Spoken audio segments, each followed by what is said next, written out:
The Arizona sun was a heavy, white thing, pressing down on the roof of Eleanor Vance's old pickup truck.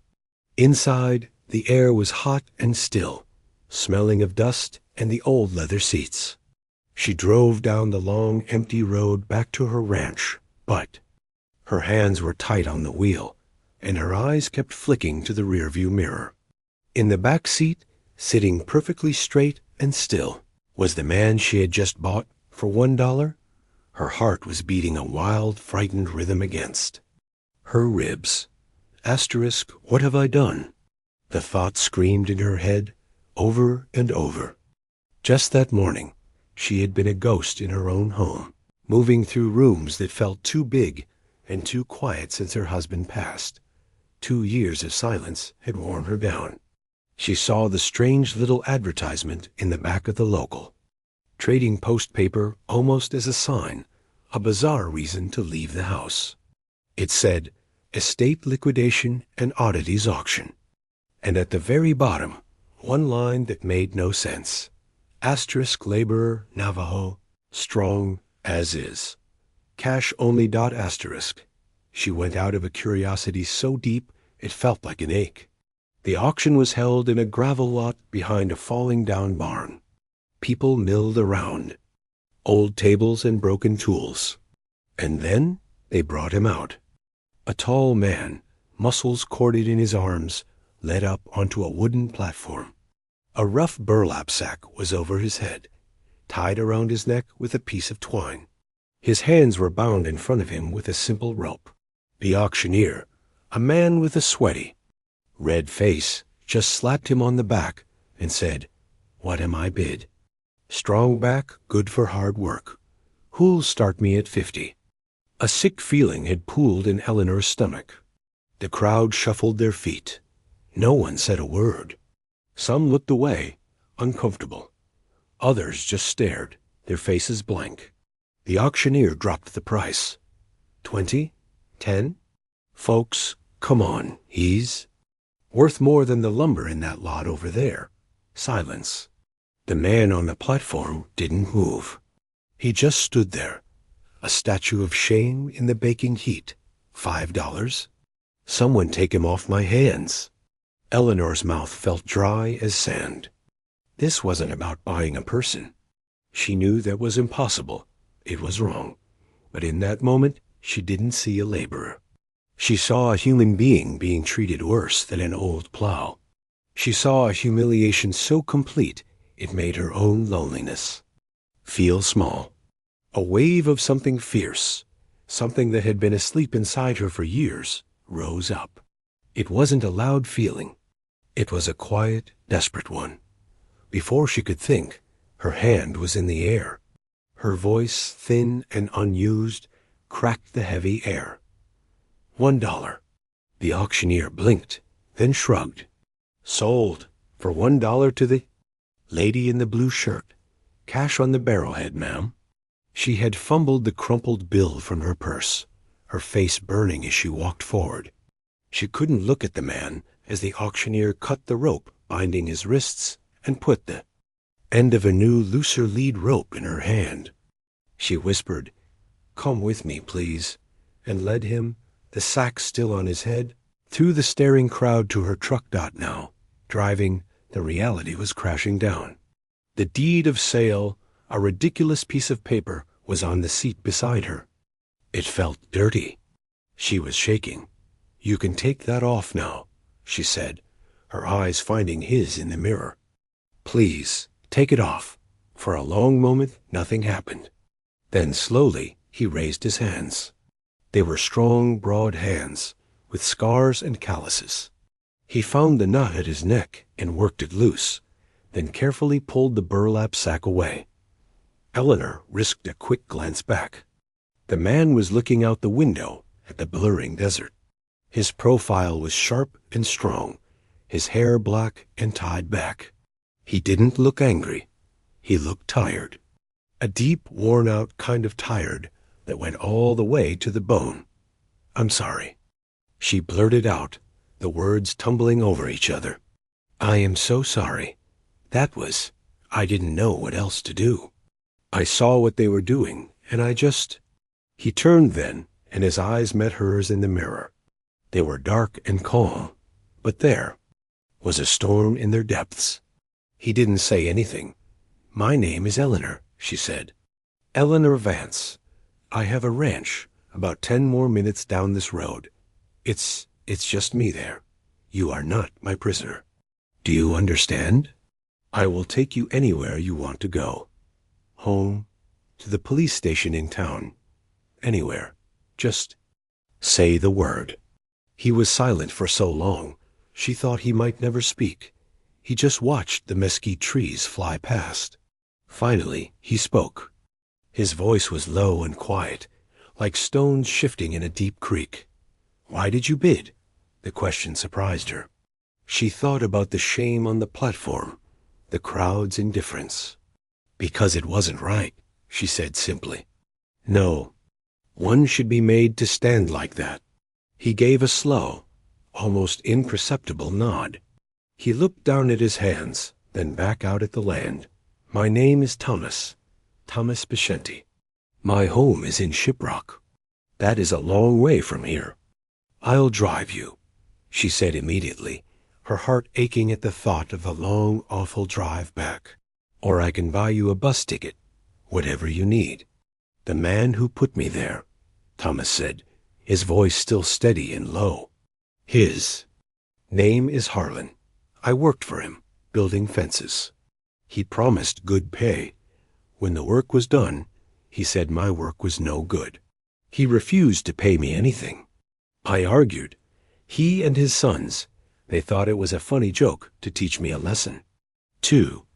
Make me look like an animal for sale." He took a long breath. "If you take me to the police, it is my word against his and his sons. They will laugh. If you take me all the way home, I come back with nothing. Again." Eleanor felt a hot anger for this Harlan, a man she had never met. "What can I do?" she asked, her voice soft. Thomas looked around as if seeing the truck, the road, her for the first time. "You say you have a ranch. Does it need work? Things that are broken?" "Everything is broken," Eleanor said, and a sad, honest laugh escaped her. "The barn roof sags. The corral fence is falling down. The bunkhouse hasn't been lived in for 10 years. Then I make you a trade," Thomas said. He turned his body slightly to face her more directly. "You give me a fair wage for my work. You let me sleep in that bunkhouse while I fix it. I work for you like a real man works, not like that." He gestured slightly behind him, back toward the auction. "When I have enough money, and when the work is done, I go home." With my head up, Eleanor was stunned. She had bought a man, and he was offering her a business deal. A fair one. A way out for both of them. She looked at his serious face in the mirror, at the quiet dignity that had somehow survived the burlap sack and the auction block. She saw, not a problem, but a person. A proud, clever person who had just found a way to turn $1 into a chance. "Okay," she said, her voice firming up for the first time that day. "Okay, Thomas, that's a deal." She pointed ahead. "The ranch is just around this next bend. We'll start with the bunkhouse." The ranch came into view, a cluster of low, sun-bleached buildings huddled against the endless scrubland. Eleanor turned the truck off the main road and onto the long, rutted driveway. Gravel popped under the tires. She could feel Thomas looking out the window, taking it all in. The place looked tired, just like she felt. The white paint on the farmhouse was peeling. The big barn slumped to one side like a weary old animal. Weeds grew tall in what used to be a neat yard. She stopped the truck near a small, separate building with a slanted roof, the bunkhouse. "That's it," she said, her voice sounding too loud in the quiet cab. "It's not much, probably full of spiders." "It has a roof and walls," Thomas said. His tone wasn't friendly, but it wasn't unfriendly either. It was just a fact. "It is a start." They got out of the truck. The desert heat wrapped around them, dry and heavy. Eleanor felt suddenly terribly awkward. She had a stranger on her property, a man she had literally paid for. What were the rules? What did she do now? I'll get the door, she mumbled, walking ahead of him. The key was stiff in the old lock, but it turned. She pushed the door open, and a cloud of dust motes danced in the shaft of sunlight that cut into the dark room. It smelled of closed-up air, old wood, and dust. There was a narrow metal bed frame, a small table, and a chair. A single window was cloudy with grime. Thomas stepped inside. He walked slowly to the center of the room and looked up at the ceiling, then at the walls. He ran a hand along a beam.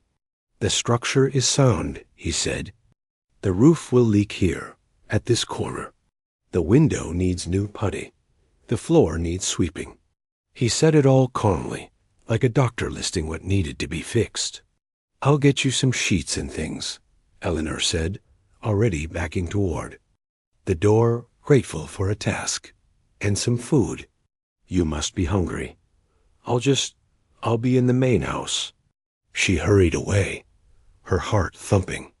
In her own kitchen, she leaned against the counter, taking deep breaths. This is crazy, Eleanor. This is the craziest thing you have ever done. She gathered up old but clean sheets, a blanket, a pillow, a towel, and soap. She filled a cardboard box with basics from her pantry: bread, canned beans, fruit, a jar of coffee, a pot and a pan. It felt like packing for a very strange, silent camping trip. When she carried the box back to the bunkhouse, Thomas had already started. He had pulled the rusty bed frame away from the wall and was sweeping out years of dust and dead insects with a makeshift broom of tied-together sagebrush. He worked with a steady, efficient rhythm. He didn't stop when she came in, just gave a small nod. "Thank you," he said, his eyes on his sweeping. "I brought some food," she said, setting the box on the table. "There's a working faucet around the side of the building for water. The bathroom well. There's an outhouse still around back. I'm sorry. It's not good." "It is fine," he said. He stopped sweeping and looked at her. "Tomorrow I will begin on the barn. The corner post is rotten. That is why it leans." "You don't have to start tomorrow," she said. "It's settled." "I am settled," he replied. And that was that. The next morning, Eleanor woke at dawn, as usual. She made coffee and stood at her kitchen window, looking out. Thomas was already outside, standing by the leaning barn, just looking at it. He walked slowly around it, placing his hand on the wood here and there, studying it from every angle. He wasn't just seeing a broken barn. He was understanding why it was broken. She took 2 cups of coffee outside. The morning air was still, cool. She held 1 cup out to him. He looked at it, then at her, and for a second she saw surprise in his eyes. He took it. "Thank you." They stood in silence for a minute, sipping coffee, watching the sky turn from gray to pink over the distant mountains. "How did you learn about barns?" she asked, finally. "My grandfather," he said. "He built the first hogan I ever lived in. Log by log. He taught me that to fix something, you must first understand how it was meant to stand. The intention of the builder is still in the wood." He pointed to the barn's rotten corner. "Someone used the wrong wood here. Pine. It is too soft for this weight. It invited the termites." He went to work after that. Eleanor watched from her garden, where she was pulling weeds that didn't seem to care about her grief. Thomas didn't have fancy tools, just the old ones he found in the barn.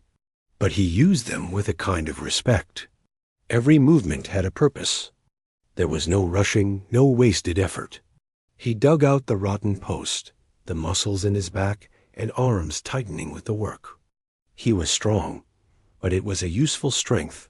Not for show. At midday, she made 2 sandwiches and brought them out. She didn't know if she should. Was it too much? Was it part of the wage? She didn't know the rules. She just did it. He was sitting in the shade of a palo verde tree, sharpening an old axe blade with a stone. She offered the plate. He paused, wiped his hands on his pants, and took one. "Thank you," he said again. They ate in silence, but it was a different silence from the day before. It wasn't full of fear and strangeness. It was just quiet. The only sounds were the buzz of flies and the steady scrape of the stone on the metal blade when he started again. That evening, after he had stopped working, Eleanor gathered her courage. She walked to the bunkhouse with a notebook and a pen. The door was open to let in the cool air. He was at the small table, whittling a piece of wood with a small knife, making long, thin curls fall to the floor. "I was thinking about the wages," she said, standing in the doorway. "Is his $20 an hour fair? I can go to the bank tomorrow for cash." He put the wood and the knife down. 15 is fair," he said. "The work is not complicated." 20, she said, her voice firmer than she felt. "The work is skilled. I saw you today. You know what you're doing. 20 is fair." He looked at her for a long moment, then gave a single, slow nod. "Okay. And meals," she added quickly. "I'll provide meals. It's easier than you cooking on a hot plate." He seemed to think about this, then nodded again. "That is a good arrangement." She wrote it down in her notebook, a silly formality that made her feel like she was running a real business, not just cleaning up after a bizarre mistake. As she walked back to the main house in the gathering dark, she realized something. For the first time in 2 years, she wasn't thinking about the empty chair at her dinner table or the silence in the hallway. She was thinking about termites and corner posts, about the steady sound of an axe being sharpened, and about the quiet, serious man in the bunkhouse who had turned her $1 act of pity into a pact of respect. The ghost in the house was finally thinking about the living world right outside her door. A new rhythm settled over the ranch, as steady as a heartbeat. The sun would rise, and Eleanor would find herself listening for the first sounds from the bunkhouse, the soft click of the door, the tread of boots on gravel. She'd make a big pot of coffee, enough for 2. It became their unspoken morning ritual. She'd bring his cup out, and he'd take it with a quiet "thank you," his hands already dusty from an early start. They'd stand for a few minutes, not talking much, just watching the light change on the distant mountains before the day's heat set in. The work transformed the place. The barn no longer slumped. Thomas had replaced the rotten post with sturdy, termite-resistant wood, straightening the building's spine. He'd fixed the corral fence, weaving new wire with a careful, practiced hand. But it was more than just repairs. He didn't just patch things up. He understood them. He showed her how the gutters on the house were clogged, sending water right into the foundation. He pointed out which native plants were actually helpful, and which were just thirsty weeds choking her garden. One afternoon, she found him not working on a big project, but sitting on an upturned bucket, carefully repairing the hinge on an old bird feeder the previous owners had left. It was a small, delicate thing, all rusted and bent. "You don't have to fix that," she said, coming closer. "It's just an old thing." He held it gently, using pliers to straighten a tiny piece of metal. "It still has a purpose," he said, not looking up. "The birds don't know it is old. They just know it holds seed." Something about the way he said it, about the care he took with this useless broken item, made a lump form in Eleanor's throat. It was a kindness, quiet and without any audience. She saw it in other ways, too. He always cleaned his tools at the end of the day, wiping them down. He saved the straightest nails he pulled from old wood. There was a deep respect in his actions for objects, for the work itself. That felt like a language she was slowly learning to hear. The silence between them began to fill with something other than emptiness. It became a comfortable space. They worked side by side sometimes, her clearing brush while he cut it into firewood. They didn't need to chatter, but questions started to rise in her, not out of politeness, but out of a real want to know. One evening, after she'd brought over a plate of stew for his dinner, she lingered. He was at his small table again, but now he had a different piece of wood, a smooth, dark block of cedar, and he was using a fine chisel. "What are you making?" she asked, leaning in the doorway. He didn't hide it. He held it up. It was beginning to take the shape of a small, elegant bear, sitting back on its haunches. The lines were simple but powerful. "For my nephew," he said. "For his birthday. His spirit animal is the bear. You made this?" She whispered, amazed. "From just a block of wood?" "My grandmother," he said, returning to his careful scraping. "She was the real artist. Silver and turquoise. She tried to teach me. My hands were better for big wood, for building. But she said every creation is a prayer. So I try." Eleanor thought of her own lonely hobbies, the television she stared at, the books she couldn't finish. Her creations were sighs. His were prayers. "Will you tell me about her?" The question came out before she could stop it. He was quiet for so long, she thought she had overstepped.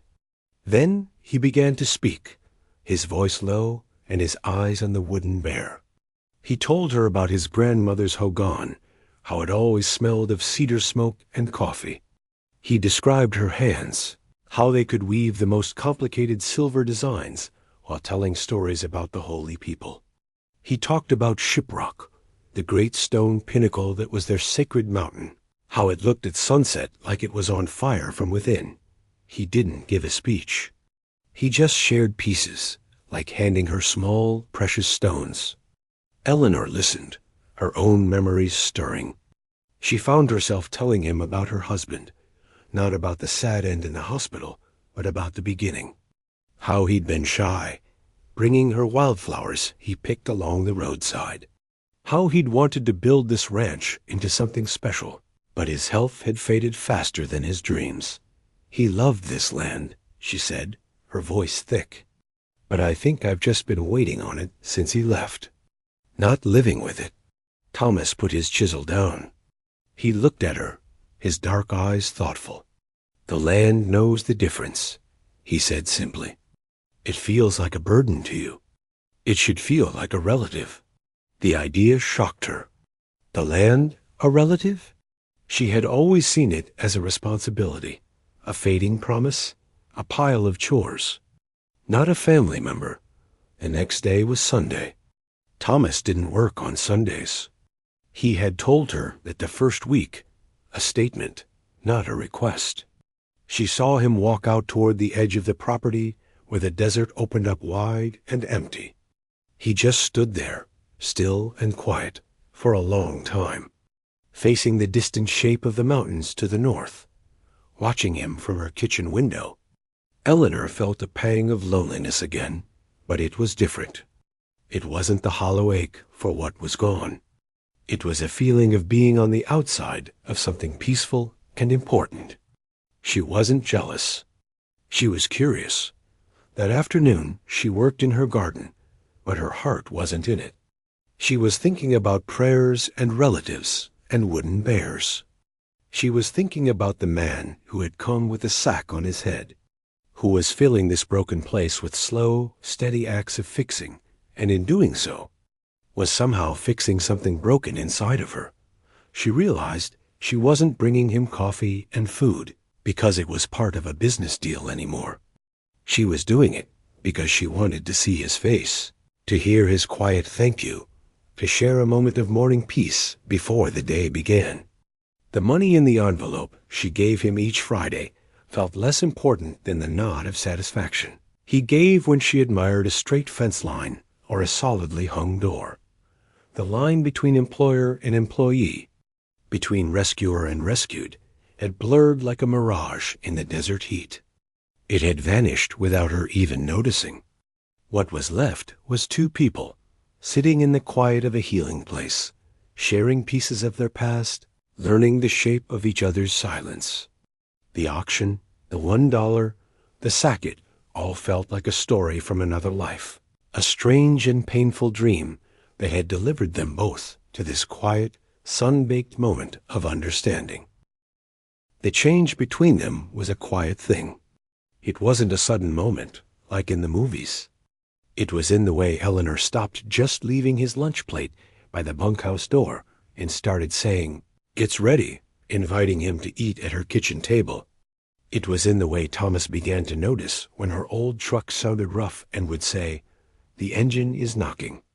I will check the oil." Before she even asked Dot one afternoon, a package arrived for Thomas. It was from his sister in Shiprock. That evening, he brought it to the main house after dinner. Inside was a small, beautiful Conco belt made of silver and polished turquoise.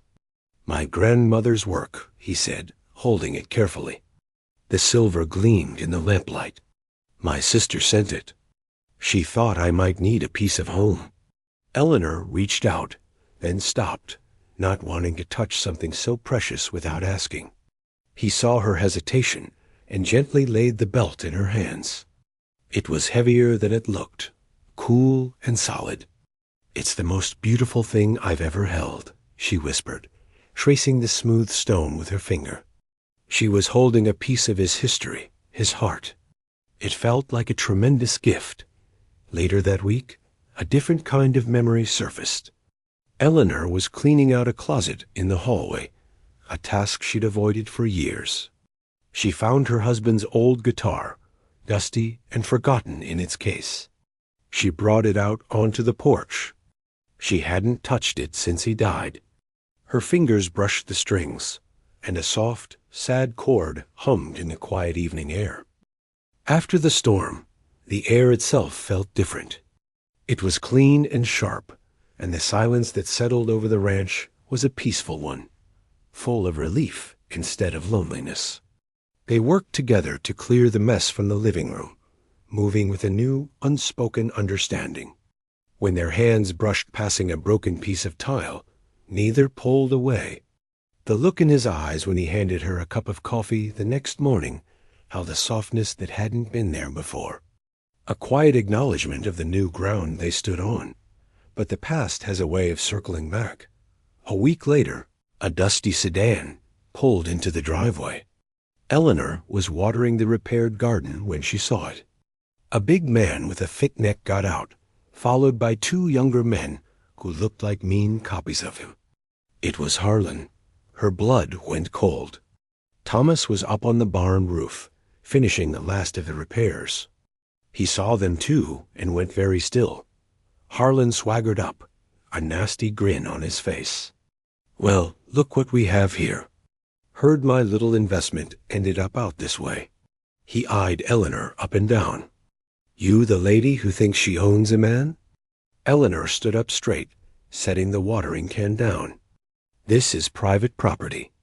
You need to leave." Harlan laughed, a harsh, barking sound. "I'm just visiting my old employee. Wanted to see how he's doing as somebody's pet." He cupped his hands around his mouth and yelled toward the barn. "Hey, Vicente, she working you hard? You get fed at least?" Thomas climbed down the ladder slowly, with a calm that felt more dangerous than any anger. He walked over and stood beside Eleanor, not in front of her, but with her. "You have no business here, Harlan," Thomas said, his voice flat and hard. "I got every business," Harlan sneered. "I'm a taxpayer, and I find it mighty suspicious. A lonely woman out here with a man she bought like a piece of furniture." He leered at Eleanor. Maybe the sheriff would be interested in that arrangement. Fear twisted in Eleanor's gut, but then she saw Thomas's jaw tighten. She saw the shame he had carried since the auction flare in his eyes, and a fierce protectiveness rose up in her. This man had saved her home. He had brought her back to life. She would not let this bully touch him again. You sold him under false pretenses, Eleanor said, her voice shaking but clear. You kidnapped him and humiliated him because he asked for his honest pay. You are the criminal here. Harlan's face turned red. He took a step forward.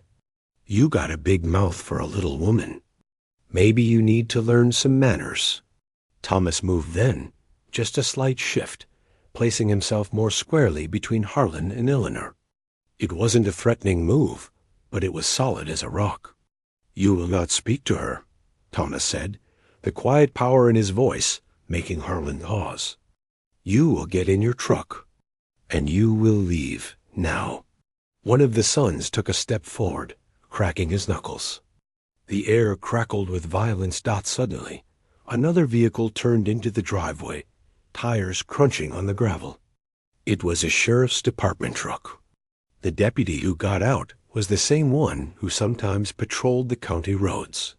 He had been at the auction house the week before, buying an old saddle, and had heard Harlan drunkenly bragging in town about the savage he'd sold. The deputy walked up, his hand resting casually on his belt. Afternoon, folks. Everything all right here? His eyes went from Harlan's angry face to Thomas's steady one, to Eleanor standing tall. Harlan put on a slimy smile. Just a friendly visit, officer. Checking on my old friend. Is that right? The deputy said, not smiling back. He looked at Thomas. Mr. Bishenti? Is this man a friend of yours? Thomas looked Harlan right in the eye. No. This is the man who kidnapped me, refused to pay me, and put a sack over my head to sell me at an auction against my will. This woman, he said, gesturing to Eleanor, she offered me a fair job and a fair wage. She gave me back my dignity. The deputy nodded slowly. He had heard enough in town to believe it. Harlan, I think you and your boys need to come with me. We're going to have a long talk about kidnapping, false imprisonment, and making threats. He gestured toward his truck. Sputtering with rage, Harlan was led away. As the deputy's truck pulled out, the poison that had lingered in the air since the auction finally cleared, the silence that followed was deep and sweet. Thomas let out a long, slow breath, the tension draining from his shoulders. He looked at Eleanor, and the gratitude in his eyes was so profound it made her want to cry. It's over, she whispered. He nodded. It is over. Now, with no shadows from the past hanging over them, they could finally face the future. A few days later, Thomas asked her to take a drive with him early in the morning.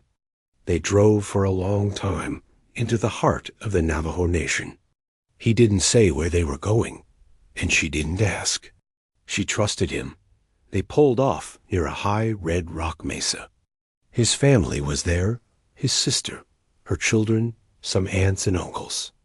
They had set up a few chairs and a simple breakfast under a cottonwood tree. They greeted Thomas with hugs and smiles. They greeted Eleanor with shy, curious kindness, shaking her hand.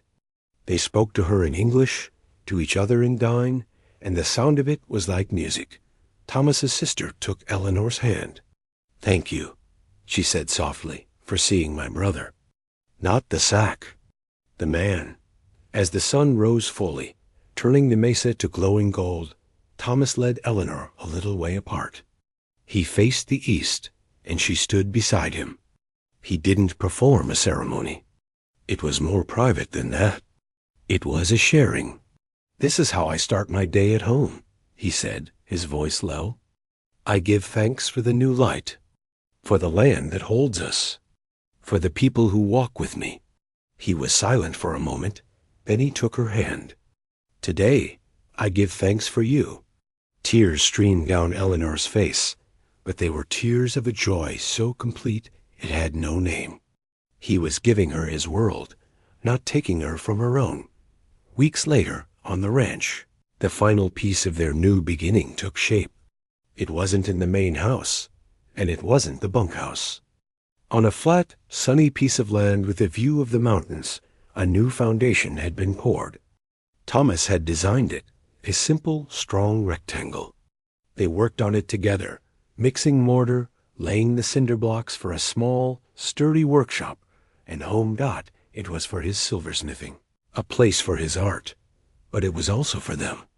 A new building on the old land, a place that held no ghosts, only future. As they placed the last block on the first course, Thomas put his hand over hers on the trowel. They looked at what they were building, together, from the ground up. It was no longer a story about a widow and a man she bought. It was a story about two lonely people, lost in different kinds of darkness, who found their way to the same warm light. They had saved each other, not with grand gestures, but with quiet work, shared silence, and a courage that grew slowly, like a tree in the desert, putting down deep roots until it could stand against any storm. Their love was the solid, honest thing they built with their own hands, day by careful day.